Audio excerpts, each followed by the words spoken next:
matsayi. Na baka dama ka zama to kamar malamina, ka furta mani kalmar so na zama ɗaliba.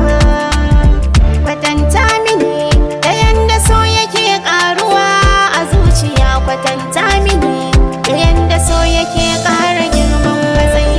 Kwatanta mini ta yanda so yake karuwa, misali misalta min yadda so yake yaduwa. Na fada a tarkon so, maza zo ki zama garkuwa. Ta yaya zan girmama matsayina mu ƙara shaguwa. Yabanki ko yaushe aiki na ne bai sauyuwa. Tunaninki a zuciya adadinsa bai raguwa. Rashin ki koda zan jajirce bai faruwa. Ki zama malama a gare ni, ki koya min yadda zan alkinta ki. Na baka dama ka zama to kamar malamina, ka furta mani kalmar so na zama ɗaliba.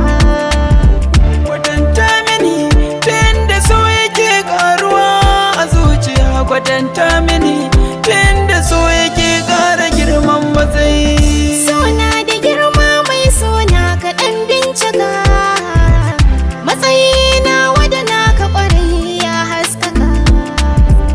Zan riƙe alƙawarinka da gaske ni zan cika, je gidacin likitocin so su ɗan bincika. Zan kwatanta maka da yanda so yake ƙaruwa, ƙauna na nuna maka alƙawarin mu ba rabuwa. So na gaske mai suna kar da ka bar ni na dimuwa, hasken ka ya haskaka kan so dole ne ka zama to ɗan gata. Na baki dama kin zama to kamar malamata, ki furta mini kalmar so na zama ɗalibi.